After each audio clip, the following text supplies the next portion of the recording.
Hello everyone, welcome to Spark Up Classes. This is Suman Yadav. आज मैं आपको बताने जा रही हूँ कि IIT जैम 2024 का फॉर्म आपको कैसे फिलअप करना है। Step by step her process दिखाऊंगी, तो बिल्कुल परेशान मत होना, आपको पूरा समझ में आ जाएगा, कहीं कोई दिक्कत नहीं रह जाएगी। सबसे पहले मैं आपको ये बता दूं रिक्वायरमेंट्स क्या क्या है फॉर्म फिलअप करने के लिए। सबसे पहली चीज, आपके पास 10th की मार्कशीट की ओरिजिनल कॉपी होनी चाहिए। ओरिजिनल डॉक्यूमेंट को स्कैन करके आपको अपलोड करना है, या फिर PDF बना के आप अपलोड कर सकते हो। सेकेंड, आपको अपना आधार कार्ड अपने पास रखना है, ताकि उसका नंबर आप फिलअप कर सको। बस नंबर लगेगा आधार कार्ड का, ओरिजिनल नहीं भी हो तब भी चलेगा। थर्ड, आपको अपना कैटेगरी सर्टिफिकेट, अगर आप किसी पर्टिकुलर कैटेगरी से बिलोंग करते हो तो आपके पास कैटेगरी सर्टिफिकेट होना चाहिए। फोर्थ, आपके पास आपका सिग्नेचर होना चाहिए जिसे आप अपलोड कर सको, नहीं है तो साइन करके अपलोड करना, ठीक है। फिफ्थ, आपका फोटोग्राफ होनी चाहिए विथ वाइट बैकग्राउंड, और रिसेंट फोटोग्राफ होने चाहिए, ऐसा नहीं कि बहुत पहले की फोटो है। ये सारी रिक्वायरमेंट्स है आपके IIT जैम का फॉर्म फिलअप करने के लिए। ओके, सो लेट्स स्टार्ट, देखते हैं कैसे फॉर्म फिलअप करते हैं। तो सबसे पहले आपको अपने गूगल पे जाना है। गूगल पे जाने के बाद आपको सिंपली टाइप कर देना है IIT जैम। जैसे ही आप टाइप करोगे आप सर्च कर देना। सर्च करने के बाद सबसे पहला लिंक खुल करके आएगा जैम 2024 IIT मद्रास। इस पे जब आप क्लिक करोगे, IIT मद्रास इस साल कंडक्ट कर रही है इसलिए IIT मद्रास है। इस पे क्लिक करने के बाद आपके सामने साफ साफ ऑप्शन आ जाता है रजिस्टर का। रजिस्टर पे आपको क्लिक कर देना है। ओके, मैं आपको स्क्रीन पे दिखा रही हूँ, आप साथ साथ देख भी सकते हो। रजिस्टर पे क्लिक करने के बाद आपको सबसे पहले अपना नाम डालना है, first name, middle name, surname. अगर आपका मिडिल नेम या सरनेम नहीं है तो आप उसे अवॉइड कर सकते हो, कोई मैंडेटरी फील्ड ये नहीं है, ठीक है। उसको फिलअप करने के बाद आपको अपना ईमेल एड्रेस डालना है। ईमेल एड्रेस ध्यान से डालना, बिना ईमेल एड्रेस वेरिफिकेशन के फॉर्म में आगे नहीं बढ़ पाओगे। तो ईमेल एड्रेस आप वही डालना जो वैलिड हो, ठीक है। और फिर से कंफर्म ईमेल एड्रेस का ऑप्शन आएगा, सेम वही ईमेल एड्रेस डालनी है। फिर आपको मोबाइल नंबर डालना है, अपना कोई पासवर्ड डिसाइड करके डालना है, और ये पासवर्ड आपको लास्ट तक याद रखना है जब तक आपका रिजल्ट ना आ जाए, ठीक है, या फिर जब तक आपकी काउंसलिंग ना हो जाए। तो पासवर्ड भी ध्यान से डालना। उसके बाद नीचे की तरफ आपको टिक का ऑप्शन आ जाएगा कि आई सर्टिफाई द डिक्लेरेशन फॉर्म, तो उसको टिक किए बिना आप आगे नहीं बढ़ सकते, ठीक है। तो मैं सारी चीजें फिल कर दे रही हूँ, आपको दिख रहा होगा ईमेल एड्रेस सब कुछ मैं फिल कर दे रही हूँ, फिर आपको आगे दिखाती हूँ, ठीक है। चलो, सब कुछ फिल करने के बाद आपको क्या करना है, यहाँ पे आई एग्री पे क्लिक करके सबमिट कर देना है, ठीक है। जैसे ही आप सबमिट करोगे आपके सामने ये पेज खुल करके आएगा। आपको बोल रहा है कि thank you for registering for jam, and आपके ईमेल आईडी पे और आपके मैसेज के थ्रू आपको भेज दिया गया है कि आपका सक्सेसफुली सबमिट हो गया। इसके बाद आपको क्या करना है, अपना पासवर्ड तो आपके पास एंटर हुआ ही रहेगा। इसके बाद आपको ये जो दिख रहा है स्क्रीन पे सिक्योरिटी कोड, तो आपको 6-0 कर देना है, यहाँ पे सिंपली फिलअप करके सबमिट कर देना है वापस से, ठीक है। जब वापस से सबमिट कर दोगे तो आपके पास फर्दर स्टेप्स आती हैं। फर्दर स्टेप्स क्या है, आपके पास ऐसे पेज खुल करके आएगा जिसमें लिखेगा verify number and verify email address, ऐसा करके आपके पास ऑप्शन आएगा। बिना वेरीफाई किए अगर आप एडिट करने जाओगे तो होगा नहीं, इसलिए आपको सबसे पहले अपना मोबाइल नंबर और ईमेल एड्रेस वेरीफाई करना पड़ेगा। वेरीफाई करने के लिए देखो, मैं एक छोटा सा आपको स्टेप बताना चाहती हूँ। वेरीफाई जब आप करने जाओगे आपको थोड़ी प्रॉब्लम फेस होगी। क्योंकि ऐसा इसलिए क्योंकि आपका वेरिफिकेशन लगभग 10 मिनट लग रहा है वेरीफाई करने में। तो एक बार आप प्रेस करना, OTP वेट करना, 10 मिनट तक लग सकता है आपको। किसी किसी का जल्दी भी हो जा रहा है, किसी का लेट लग रहा है। तो आप ऐसा नहीं कि बार बार आप क्लिक करते रहो कि वापस से OTP, तो वो फिर दिक्कत होगी आपको। आप एक बार वेरिफिकेशन पे क्लिक करोगे, उसके बाद आप 10 मिनट का वेट करोगे। अगर नहीं OTP आ रहा है, 10 मिनट तक नहीं आता है, तो वापस से रीसेंड OTP पे आप क्लिक करोगे, दोबारा आ जाएगा आपका। जब तक ये स्टेप नहीं हो जाते तब तक आप आगे नहीं बढ़ सकते। तो अपना मोबाइल नंबर और ईमेल आईडी बहुत करेक्टली देना।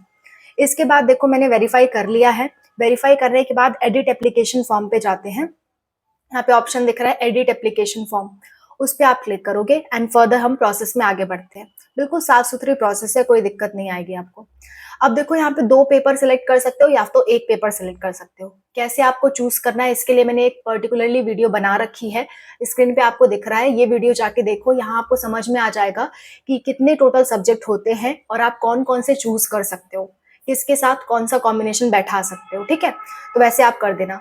फिलहाल मैं एक ही चूज कर रही हूँ, मुझे एक ही की जरूरत है, मैं मैथमेटिक्स चूज कर रही हूँ। फिर ऐसा आपको दिख जाएगा कंफर्म पेपर 1 कंटिन्यू।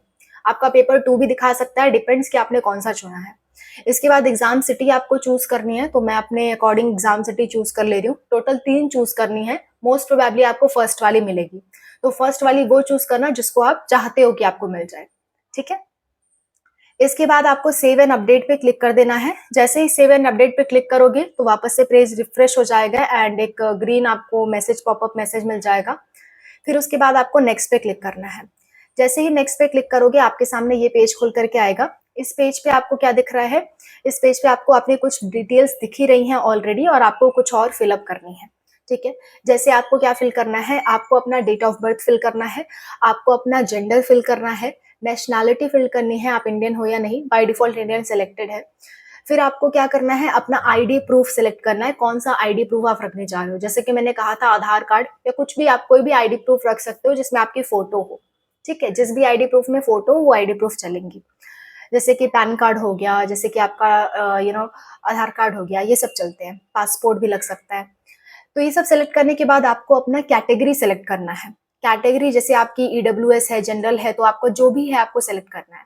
उसके बाद नीचे आएगा ऑप्शन की कैटेगरी का सर्टिफिकेट है आपके पास कि नहीं, प्रेजेंट टाइम में है कि नहीं, क्योंकि 1 साल पुराना चलता नहीं है। तो 1 साल अगर आपके पास पुराना है तो आप नो पे क्लिक करोगे, ठीक है, कि आपके पास नहीं है।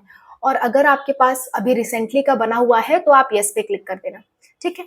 उसके बाद आपको अपलोड भी करना होगा, ऐसे करने से काम नहीं चलेगा, अपलोड भी करना होगा, तो वास्तव में आपके पास है तभी क्लिक करना। इसके बाद आपको नेम ऑफ पेरेंट या गार्जियन देना है एंड गार्जियन का फोन नंबर देना है। आप किसी का भी दे सकते हो, अपना नहीं दे सकते बस। फिर आप सेव एंड अपडेट करोगे, फिर नेक्स्ट ऑप्शन पे आओगे। नेक्स्ट ऑप्शन पे आने के बाद आपको देखो एड्रेस पूछ रहा है। एड्रेस वही यूज करना जो आपके आधार कार्ड पे है, ठीक है, दूसरा कोई एड्रेस यूज मत करना। आधार कार्ड वाला एड्रेस आप यूज करोगे। सब कुछ एड्रेस फिल करने के बाद स्टेट, डिस्ट्रिक्ट, है ना, सब कुछ सेलेक्ट कर लोगे। फिर सेव एंड नेक्स्ट पे क्लिक करोगे, सेव एंड अपडेट पे क्लिक करोगे, फिर नेक्स्ट पे क्लिक करोगे। वापस से आपको देखो ऐसा पेज खुल करके आएगा, क्वालिफाइंग डिग्री, ये 4th स्टेप पे हम लोग चल रहे हैं, लास्ट 5th स्टेप है अपलोड डॉक्यूमेंट, इसके बाद पेमेंट हो जाएगा, ठीक है। तो इसमें आपको देखो मैंने बीएससी भर दिया है, मेरी क्वालिफाइंग डिग्री बीएससी थी तो मैंने बीएससी डाल दिया। उसके बाद आपको सेलेक्ट कर लेना है कि बीएससी में आपने क्या किया था। ये सिलेक्शन आपको बहुत ध्यान से करना है। सपोज मैंने मैथमेटिक्स किया था, मैं मैथमेटिक्स से पेपर दे रही हूँ, पर मेरे बीएससी में सिर्फ मैथमेटिक्स नहीं थे, फिजिक्स, केमिस्ट्री और मैथमेटिक्स थे, तो देखो वो वाला भी ऑप्शन है, तो आपको वो चूज करना है। तो अपने सब्जेक्ट के अकॉर्डिंग बहुत ध्यान से चूज करना कि आपके बीएससी में कौन कौन से सब्जेक्ट थे, उन्हीं को चूज करना आप, ठीक है। कोई दूसरा मत चूज कर लेना। ऐसा नहीं कि आप बायोलॉजी से फॉर्म फिल कर रहे हो तो सिर्फ बायोलॉजी सब्जेक्ट चूज कर लो, नहीं। आपका अगर जूलॉजी, बॉटनी और केमिस्ट्री तीनों था तो आप तीनों वाला ऑप्शन चूज करोगे, ठीक है। तो ध्यान से चूज करना। इसके बाद आपको सिलेक्ट करना है किस ईयर में आपने बीएससी पास आउट किया है। फिर कॉलेज का पिन कोड मांग रहा है, जहां से आपने बीएससी की है वहां का कॉलेज का पिन कोड। अगर आपको नहीं देखना आता है तो सिंपली गूगल पे अपनी यूनिवर्सिटी का नाम टाइप करना, टाइप करने के बाद पिन कोड कह देना, दिस यूनिवर्सिटी पिन कोड। जैसे मेरी यूनिवर्सिटी है सिद्धार्थ यूनिवर्सिटी, तो मैं कहूंगी सिद्धार्थ यूनिवर्सिटी पिन कोड, तो पिन कोड सामने आ जाएगा, ठीक है। तो ऐसे आप कर सकते हो, यूनिवर्सिटी नेम वगैरह फिल करके, या अपना स्टेट वगैरह चूज कर लो। आपको चूज करने की जरूरत नहीं पड़ेगी, ऑटोमेटिकली आ जाएगा once you enter the pin. फिर आपको सेव एंड नेक्स्ट पे क्लिक कर देना है एंड लास्ट प्रोसीजर है आपके सामने अपलोड डॉक्यूमेंट्स।